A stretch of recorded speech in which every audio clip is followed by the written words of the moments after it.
اور ابراہیم علیہ السلام کہتے تھے کہ خدا ایک وحدہ لا شریک ہے۔ جب مکالمہ ہوا تو حضرت ابراہیم علیہ السلام نے فرمایا کہ میرا رب وہ ہے، میرا خدا وہ ہے جو زندگی بھی دیتا ہے اور موت بھی دیتا ہے۔ نمرود کی عقل جا چکی تھی، وہ کہتا ہے کہ یہ دونوں کام تو میں بھی کرتا ہوں، معاذ اللہ۔ سزائے موت کا قیدی تھا، اسے نکال کے آزاد کر دیا، اور ایک شخص گلی میں چل رہا تھا، اسے پکڑ کے قتل کروا دیا۔ کہتا ہے کہ ابراہیم دیکھ لے، وہ مرنے والا تھا، میں نے زندہ کر دیا، معاذ اللہ، اور یہ زندہ تھا، میں نے مار دیا۔ حضرت ابراہیم علیہ السلام نے جب دیکھا کہ یہ عقل سے فارغ ہو چکا ہے، تو ابراہیم علیہ السلام نے فرمایا کہ میرا رب وہ ہے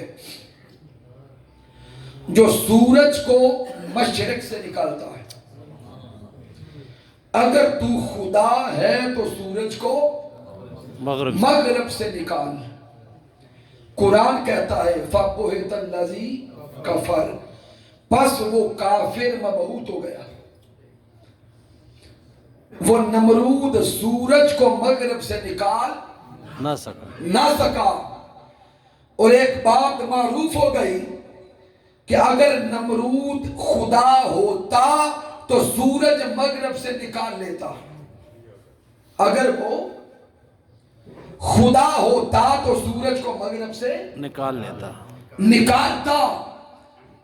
اور یہ بات نظریات میں پختہ ہو گئی کہ سورج کو مغرب سے نکالنے کی طاقت صرف خدا کی ہے۔ یہ نظریہ پختہ ہو گیا۔ اور پھر سامعین وقت آگے چلا، میرے آقا تشریف لائے، اللہ نے یہ واقعہ قرآن میں بیان کر دیا۔ یہ واقعہ قرآن مجید میں آ گیا۔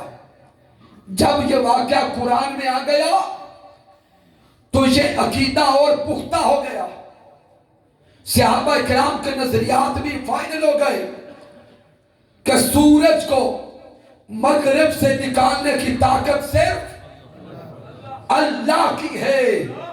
لیکن سامعین محترم، ایک دن ایک عجیب واقعہ پیش آ گیا۔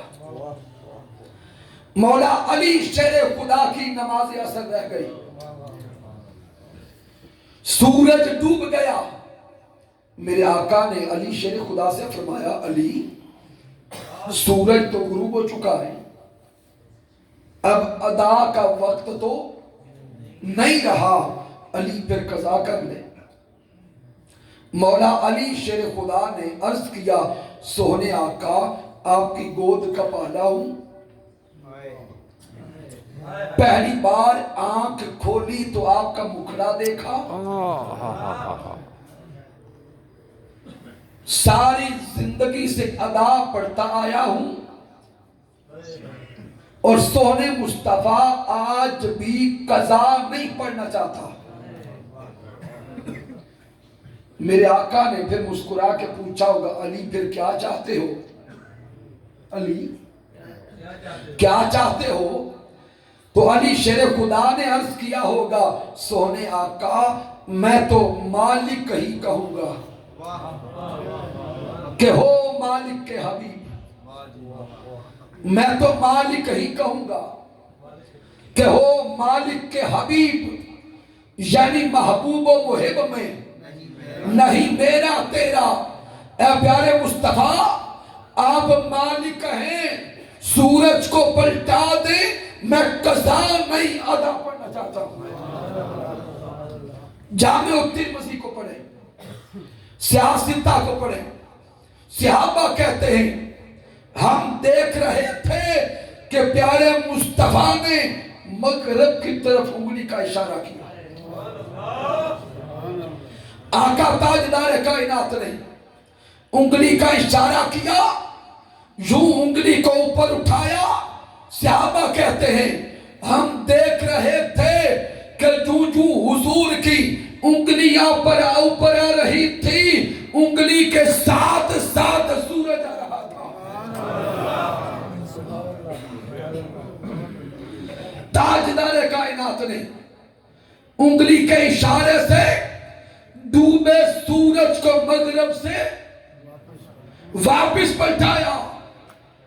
سامعین محترم، مولا علی شیر خدا کی نماز تو ادا ہو گئی، مولا علی کی نماز تو ادا ہو گئی، ایک نیا مسئلہ کھڑا ہو گیا۔ کیوں؟ لوگوں کے تصورات میں تھا کہ سورج کو مغرب سے نکالنے والا خدا ہے،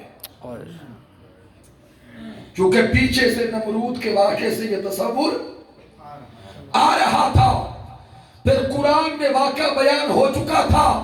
اب یہاں پر لوگوں کے جو نظریات تھے، افکار تھے، ان میں یہ پختہ تھا کہ سورج کو مغرب سے نکالنے والا اللہ ہے، یہ طاقت خدا کی ہے۔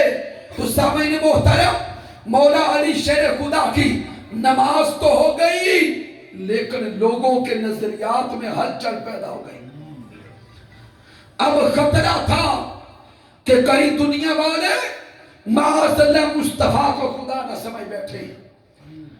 اب یہ خطرہ لاحق تھا کہ کئی دنیا والے مصطفیٰ کو خدا کا بیٹا نہ سمجھ بیٹھے۔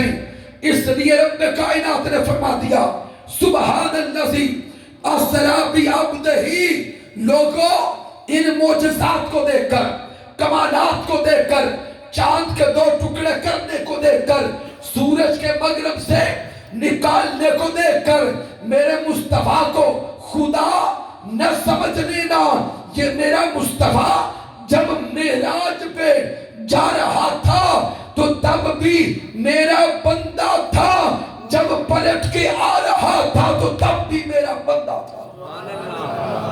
ماشاءاللہ۔